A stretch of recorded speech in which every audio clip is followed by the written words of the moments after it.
There are 4 million abortions in India every year. Man has ceased to be a human being. So they wear the t-shirts, being human. Actually, I tell them, you have worn it, now wear it inside to the sleeve. These are a couple of things that I put forward you. But you see the scenario of the society in the 21st century. It's decaying. Mankind is in urgent need of something moral, something more spiritual. But for that, we have to exercise our right to think big. We are designed to think big. We have the potential to think big. We are not utilizing that energy to think big. We are pleasure-loving people. Rather, we have become pleasure-loving people. We have become leisure-loving people. And so, mean thoughts, mean actions, mean practices, and of course, with all this, you get mean results. The biggest discovery of the 21st century, when it comes to human thinking and human behavior, is that we rediscover our right to think big. We need to rediscover it. The most urgent need of the 21st century man. We have gone down to the animal level, to the animal instincts. Half of the newspapers you see every day are filled up with humans with animal instincts. In this word, I incorporate many meanings. You understand? I repeat. Half of the newspapers every day are filled up with news of humans behaving with animal instincts. Right or wrong? We have lost our right to think big. And that is why we have lost this place, because we wanted to make it heaven. So the first important aspect is to rediscover our right to think big.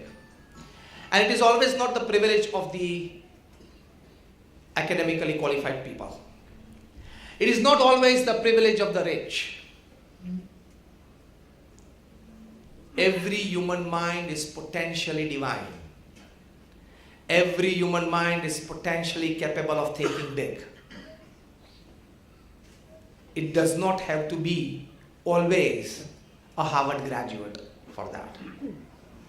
Yes or no? I tell you a very good story. A tycoon, a billionaire, he asked a car company to make a customized car for him.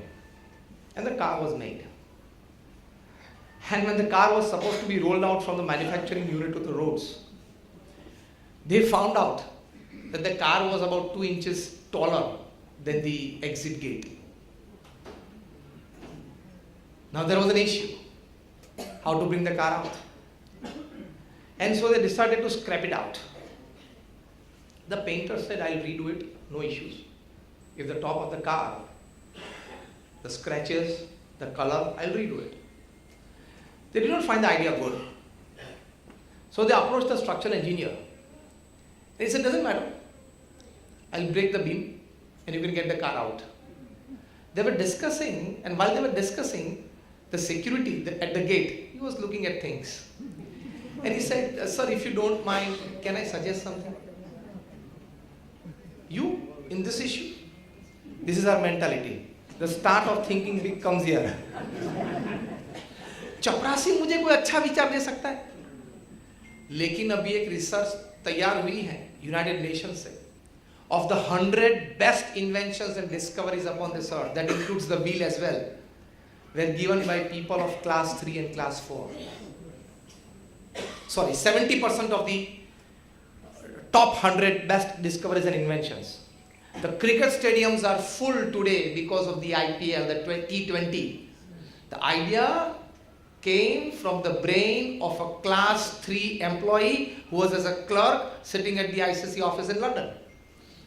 From the basic question, why do football stadiums go full and why not cricket stadiums? The basic question.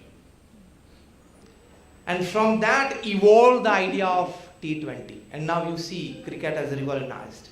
Now they're thinking of T10. I don't know what will happen to it. My meaning to say is that it's not always the privilege of the big and the rich or the qualified and academically well off. It can come from any brain, because each and every human brain is potentially divine to prop up with the best ideas for the betterment of mankind. So this gentleman, the peon, rather the gatekeeper, he approached that, I have a suggestion. He said, Kya? What? And he said, if you deflate the tires, if you remove the air from the tires, the car will be 2 inches down. You can just roll out, fill air again in the tires, and then you can take it off. Oh my God, beautiful idea. The painter, the structural engineer, the manufacturer, the owner of the company, all well puzzled. And the class 4 karmachari, he gave a wonderful idea. The tires were deflated. So it automatically, the car was 2 inches down. It was rolled out of the manufacturing place. Again out, the airs were filled, and the car was driven home. Newton had the biggest puzzle of his life. You know what? Sir Isaac Newton, who has given more than 150 inventions and discoveries to us. The calculus that we study in standard 12, the laws of motion, the laws of gravity. You know, he writes in his autobiography the biggest puzzle of his life. It was, he had 2 cats. One was a bigger cat and one was a smaller cat. And he had made a hole for the bigger one. He always had a problem that how can the second one go through this hole, so he actually had to create 2 holes across the wall for the 2 cats. Many years after creating this hole, he came to know the hole from which the bigger cat can move, the smaller one can. So it's not always the privilege of the rich. Privilege of the mentally or thoughtfully rich, that's what I'm talking. So the first important aspect that we need to understand in this topic is that each and every human mind is potentially capable of thinking big. It is not always the privilege of Harvard or Oxford graduates. First important aspect is this. And this is what actually differentiates us from the rest of the animals. According to the genetic sciences, latest research, there is 99% similarity between a chimpanzee and a human being. 99% similarity. The only 1% difference between a chimpanzee and a human being is we have the power to think. We have the power to think. We have the distinction of analysis. We have the power to put inside concentrated effort. We have the power for skillful execution. We have the power to collect information. We have the power to transform that information into knowledge. And we definitely have the power to transform that knowledge into wisdom. This is the 1% difference between chimpanzee and you. That is me, both. That 1% we are not utilizing to the optimum.